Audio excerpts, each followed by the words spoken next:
Hello everyone, मैं Lavkush Upadhyay biology faculty at Dakshina स्वागत करता हूं आप सभी का दक्षिणा ई लर्निंग प्लेटफॉर्म पे। तो आज का जो हमारा टॉपिक है वो है lecture number 2 life processes chapter. Last class में I already have discussed about the fundamental characteristics of life form like metabolism, growth, reproduction, sensitivity. ये सब लास्ट क्लास में मैं डिस्कस कर चुका हूँ। इसके अलावा लाइफ प्रोसेसेस के बारे में बता चुका हूँ। Now the next topic is nutrition. So today I am going to discuss about the nutrition topic. Nutrition is also the life process and this is the fundamental character of life form. So nutrition, so today I will discuss in detail about the nutrition. So first of all I am going to discuss about nutrition. What is exactly nutrition? Definition of nutrition. अगर हम nutrition की बात करें, so this is very essential process. And how you will define nutrition? This is the process of uptake of food.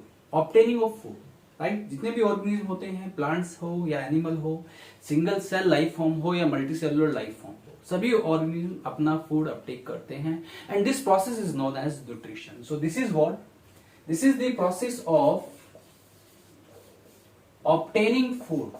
तो food obtain करने का जो process है, obtaining food for maintenance of life के मेंटेनेंस के लिए and even for growth. Organisms को food की रिक्वायरमेंट होती है उनकी लाइफ के मेंटेनेंस के लिए, उनकी ग्रोथ के लिए. So the process of obtaining of food for the maintenance of life and the growth that you called what, जिसे कि आप न्यूट्रिशन कहते हैं. अभी यहाँ पे न्यूट्रिशन कितने टाइप के होते हैं, you have to understand about this. Nutrition are mainly of two types. Nutrition, how many types of nutrition are there? One is autotrophic mode of nutrition and another one is heterotrophic mode of nutrition. Heterotrophic and autotrophic mode of nutrition. In autotrophic mode of nutrition, organism, auto means self, trophic means nourish, ये अपने आप को खुद से nourishment कर लेते हैं, खुद से नरिशमेंट दे देते हैं. इनको किसी दूसरे ऑर्गेनिज्म की जरूरत नहीं होती है अपनी फूड डिमांड को पूरा करने के लिए, इसलिए इनको ऑटोट्रोफिक कहा जाता है. वहीं अगर हम हेटरोट्रोफिक की बात करें तो heterotrophic, these organism obtain their food from the others. ये अपना फूड किसी दूसरे ऑर्गेनिज्म से लेते हैं, इसलिए इनको हेटरोट्रोफिक कहा जाता है. तो सबसे पहले ऑटोट्रोफिक की बात करते हैं and even I will discuss about the type of autotrophic also. तो what is exactly autotrophic? Autotrophic की बात करें तो auto means self, trophic means nourishment. It means they obtain their food, they synthesize their own food, they don't need to obtain from others. So organism जो कि अपना food खुद synthesise कर लेते हैं उन्हें आप ऑटोट्रोफिक कहते हैं, और ऐसे मोड ऑफ न्यूट्रिशन को ऑटोट्रोफिक मोड ऑफ न्यूट्रिशन कहते हैं. तो in this mode of nutrition organisms synthesize their own food, synthesize their own food, अपना फूड खुद से तैयार करते हैं ऑर्गेनिज्म. इस प्रोसेस में इसे आप ऑटोट्रोफिक कहते हैं. अभी ये ऑटोट्रोफिक कितने टाइप के हैं ये भी आपको जानना है. There are mainly two types of autotrophic mode of nutrition. One is photosynthesis and another one is chemosynthesis. तो एक है photosynthesis प्रोसेस और दूसरा है chemosynthesis. अब ऑटोट्रोफिक में भी दो टाइप के प्रोसेस होते हैं, एक होता है फोटोसिंथेसिस और दूसरा होता है कीमोसिंथेसिस. अगर मैं फोटोसिंथेसिस मोड ऑफ न्यूट्रिशन की बात करूं, फोटो मींस सनलाइट, यानी कि लाइट की बात कर रहे हैं. तो फोटोसिंथेसिस में ऑर्गेनिज्म जो है they can prepare their own food by the using of sunlight. अपना फूड बनाते हैं, लाइट एनर्जी का इस्तेमाल करते हैं.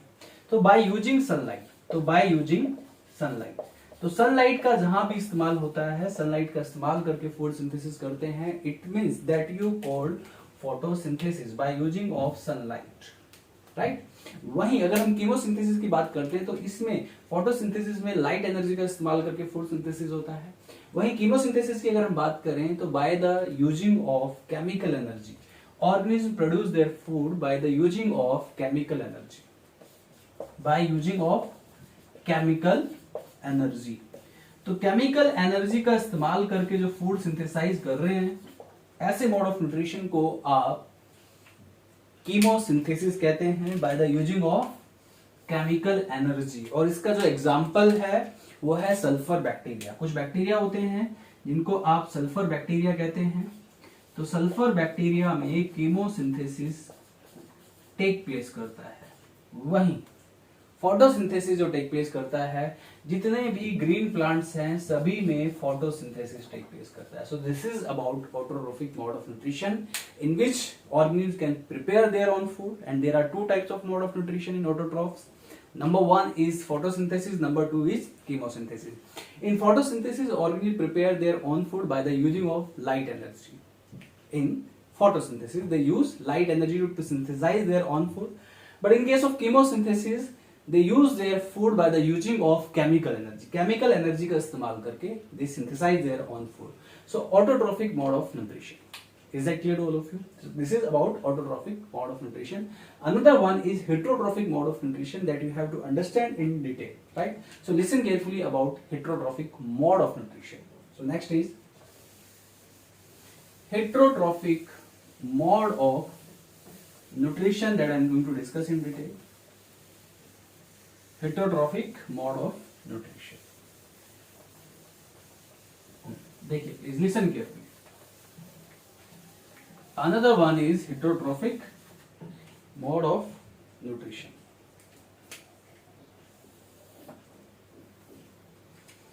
तो heterotrophic mode of nutrition की बात करते हैं.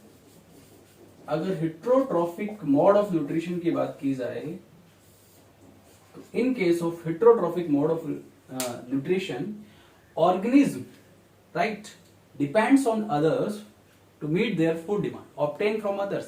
ये अपना फूड किसी दूसरे से लेते हैं, खुद से फूड सिंथेसाइज नहीं कर सकते, इसलिए इस मोड ऑफ न्यूट्रिशन को हेटरोट्रॉफिक मोड ऑफ न्यूट्रिशन कहते हैं. So in this mode of nutrition organism obtain their food from others, और ये others जो होते हैं मे बी ऑटोट्रॉफ्स. ऑटोट्रॉफ से अपना फूड ऑब्टेन करने का काम करते हैं, राइट. और हेटरोट्रॉफिक मोड ऑफ न्यूट्रिशन में सबसे पहले आता है, इसमें भी there are mainly three types of mode of nutrition in heterotrophic mode of nutrition. सबसे पहले आता है, वो आता है holozoic mode of nutrition. Holozoic is a type of heterotrophic mode of nutrition.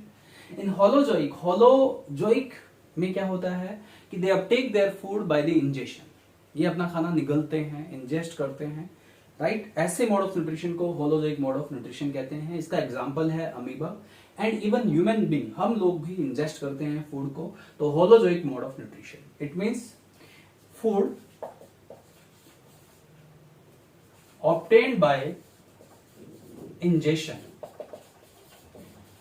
Ingestion से वो अपना फूड ऑब्टेन करते हैं. So the food obtained by ingestion that you called holozoic mode of nutrition.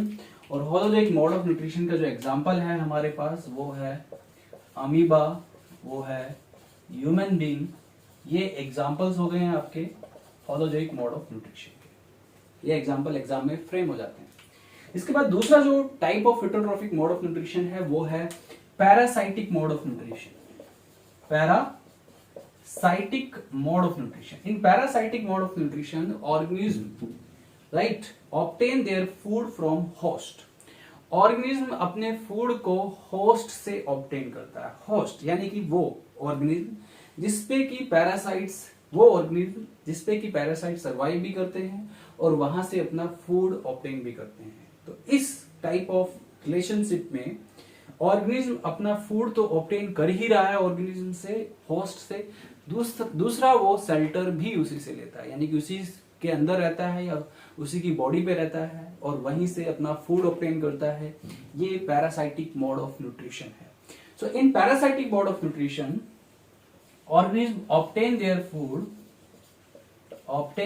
Food from host. Host से organism अपना food obtain करते हैं, right, in parasitic mode of nutrition. इसके अलावा जो तीसरा मोड ऑफ न्यूट्रिशन है हेटरोट्रॉफ में आता है, वो आता है सेप्रोफाइटिक. अगर हम सेप्रोफाइटिक की बात करें तो सेप्रोफाइटिक में क्या होता है, organism obtain their food from dead and decaying organic matter. यानी कि इसमें डिकम्पोजर्स टाइप के जो ऑर्गेनिज्म हैं उनको आप सेप्रोफाइटिक मोड ऑफ न्यूट्रिशन में कैटेगराइज करते हैं. तो in this case organism obtain their food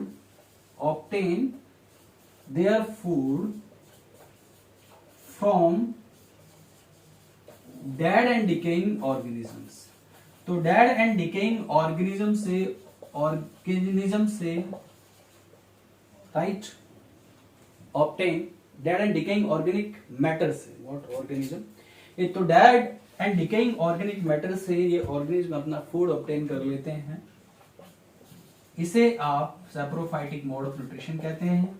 इसके एग्जांपल में आप लिख सकते हैं bacteria and even fungi. Parasitic के एग्जांपल में लिख सकते हैं आप लाइस जो होती हैं वो पैरासाइट्स होती हैं, राइट, और पैरासाइटिक मोड ऑफ न्यूट्रिशन को शो करती है। So this is all about heterotrophic and autotrophic mode of nutrition. Now the next is that I am going to discuss in detail about the photosynthesis process. So the photosynthesis, you have to understand about photosynthesis in detail. So listen carefully about photosynthesis process also. So next is photosynthesis. देखिए please listen carefully.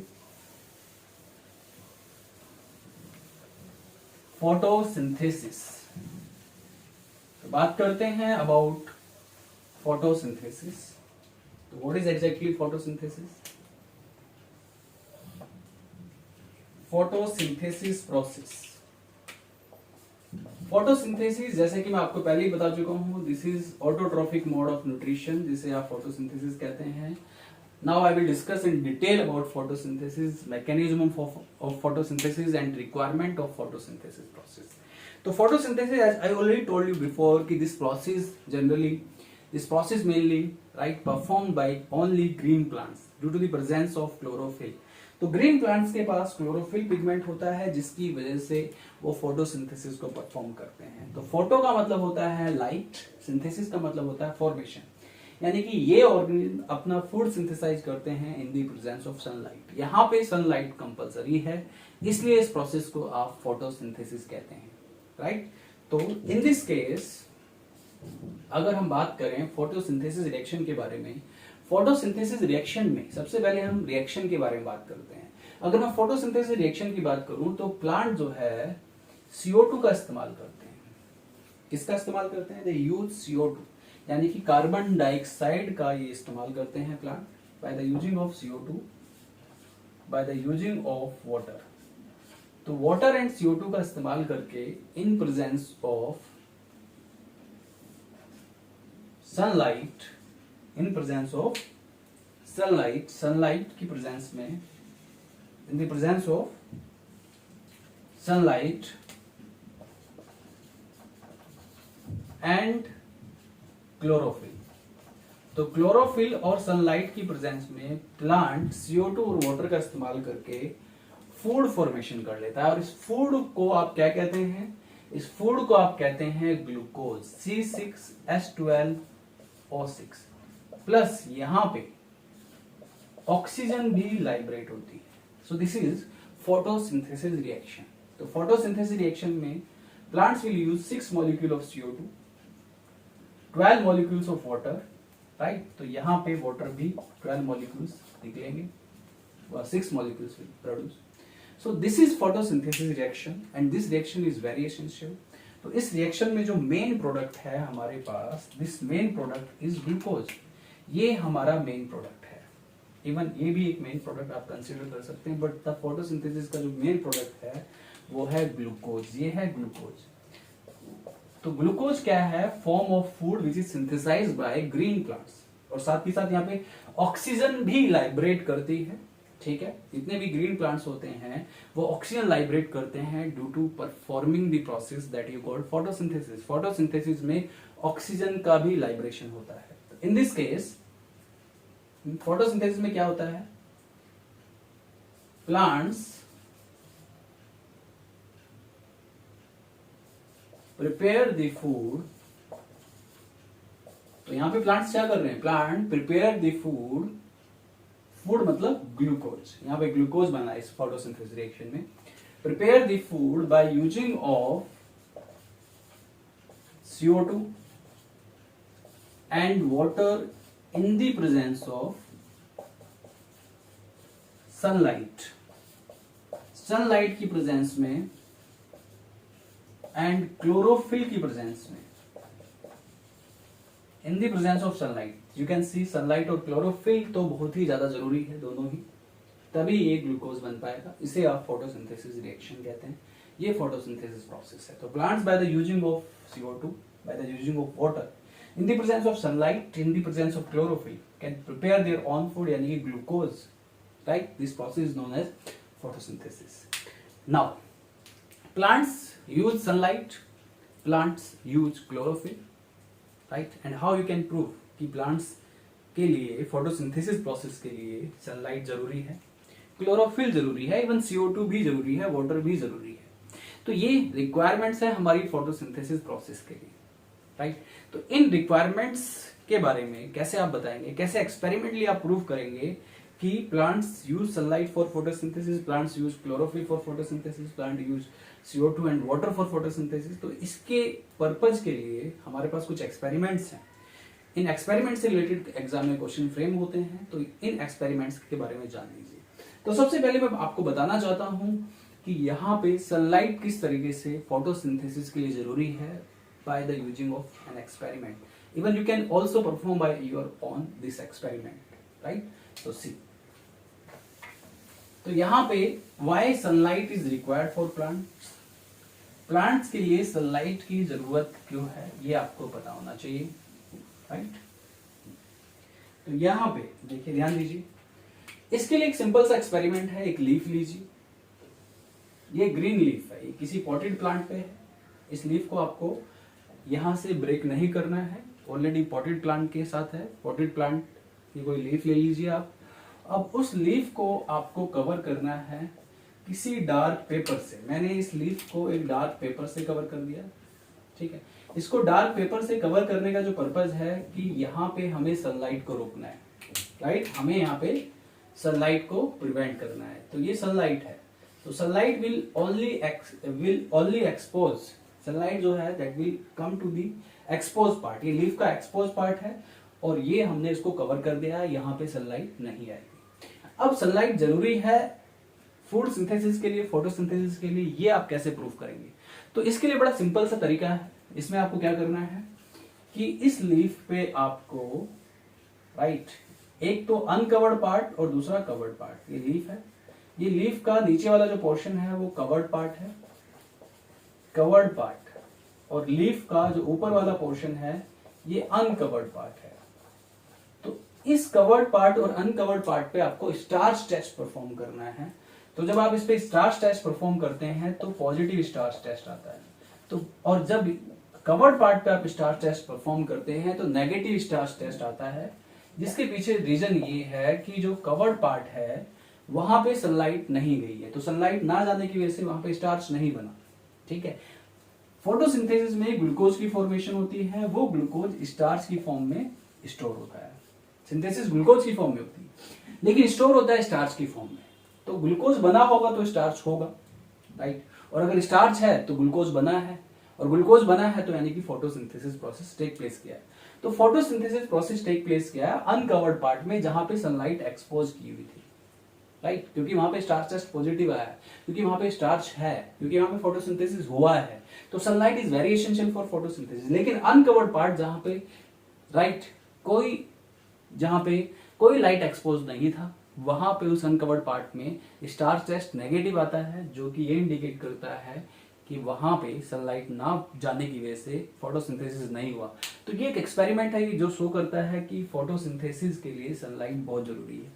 तो यहाँ पे जो uncovered part है positive starch test को show करता है, इसमें येलो कलर आ जाता है। कैसा कलर आ जाता है? येलो। जो कवर्ड पार्ट है, सॉरी अनकवर्ड पार्ट, जब पॉजिटिव स्टार्च टेस्ट होता है तो उसमें ब्लू या ब्लैक कलर आता है। तो ब्लू ब्लैक कलर आ जाता है, पॉजिटिव स्टार्च टेस्ट का इंडिकेशन है। आयोडीन जब आप डालते हैं स्टार्च टेस्ट के साथ में, आप आयोडीन ऐड करते हैं तो ब्लू या ब्लैक कलर आ जाता है। तो ब्लू या ब्लैक कलर अगर आ रहा है तो वो स्टार्च टेस्ट पॉजिटिव है। लेकिन नेगेटिव वाले स्टार्च टेस्ट में येलो कलर ऑफ लीफ आ जाता है, जो कि शो करता है कि स्टार्च फॉर्मेशन नहीं हुआ है, फोटोसिंथेसिस नहीं हुई है। ऐसे एक दूसरा एक्सपेरिमेंट है जिसको आप मोल्स हाफ लीफ एक्सपेरिमेंट कहते हैं, CO2 की प्रेजेंस और एब्सेंस को चेक करने के लिए। तो ये एक्सपेरिमेंट से आप आसानी से कंफर्म कर सकते हैं कि सनलाइट इज एसेंशियल और not for the photosynthesis. Another experiment, see, now see another experiment. इसमें मैं क्या बता रहा हूं आपको अनदर एक्सपेरिमेंट में कि यहां पे आपने एक लीफ को, दिस इज द लीफ, इस लीफ को आपने लिया, इस लीफ को आपने इंट्रोड्यूस कर दिया टेस्ट ट्यूब के अंदर। कोई पर्टिकुलर टेस्ट ट्यूब है, this is the test tube. इस टेस्ट ट्यूब में आपने लीफ को इंट्रोड्यूस कर दिया, राइट। इस टेस्ट ट्यूब को आपने क्या काम किया, टेस्ट ट्यूब में आधी लीफ को, मोल्स हाफ लीफ एक्सपेरिमेंट इसे आप कहते हैं, ये हाफ लीफ पे एक्सपेरिमेंट होगा, मोल्स हाफ लीफ एक्सपेरिमेंट, ठीक है। तो इसमें आधी लीफ को आपने टेस्ट ट्यूब के अंदर पैक करके रखा और इसको आपको पूरा एयर टाइट करना है। एयर टाइट करते हैं तो आधी लीफ को आपने इसमें पैक किया, आधी लीफ को टेस्ट ट्यूब में रखा। इस टेस्ट ट्यूब के अंदर पोटेशियम हाइड्रोक्साइड है, ठीक है, और ये एक्सपोज पार्ट है, ये एक्सपोज पार्ट है, this is expose to CO2, ये CO2 के लिए एक्सपोज है। इसमें आपने पोटेशियम हाइड्रोक्साइड इसलिए डाला है क्योंकि पोटेशियम हाइड्रोक्साइड एब्जॉर्ब CO2 को एब्जॉर्ब कर लेता है, जिससे कि इस अंदर वाले पार्ट में there will be no availability of CO2, है ना। तो लीफ का जो अंदर वाला पार्ट है वहां पे पोटेशियम हाइड्रोक्साइड है, CO2 की अवेलेबिलिटी नहीं होती। जहां पोटेशियम हाइड्रोक्साइड होगा वो क्योंकि CO2 को एब्जॉर्ब कर लेता है, लेकिन जो एक्सपोज पार्ट होगा उसमें CO2 की अवेलेबिलिटी होगी। तो जब आप ये टेस्ट परफॉर्म करते हैं यहाँ पे, इस लीफ को निकालने के बाद जब आप यहाँ पे टेस्ट परफॉर्म करेंगे तो एक्सपोज पार्ट में अगर आप टेस्ट देखते हैं तो पॉजिटिव स्टार्च टेस्ट आता है, यानी कि जो कलर आता है पॉजिटिव स्टार्च टेस्ट आता है, यानी कि जो कलर आता है वो आता है ब्लू या ब्लैक कलर, ठीक है। वहीं जो अंदर वाला पार्ट है उसमें अगर आप स्टार्च टेस्ट परफॉर्म करते हैं अंदर वाले पार्ट में तो नेगेटिव स्टार्च टेस्ट आता है और negative starch test indicate yellowish colour, ठीक है। तो ये शो करता है कि जहां पे नेगेटिव स्टार्च टेस्ट आ रहा है वहां पे फोटोसिंथेसिस नहीं हुई है। और फोटोसिंथेसिस क्यों नहीं हुई, क्योंकि वहां पे CO2 नहीं है। तो CO2 भी फोटोसिंथेसिस के लिए एसेंशियल है। तो ये एक एक्सपेरिमेंट हो गया। इसके बाद हम कंफर्म करते हैं क्लोरोफिल के बारे में कि क्लोरोफिल किस तरीके से फोटोसिंथेसिस के लिए एसेंशियल है। इसके लिए भी एक एक्सपेरिमेंट है, बहुत ही आसान है, ध्यान दीजिए प्लीज।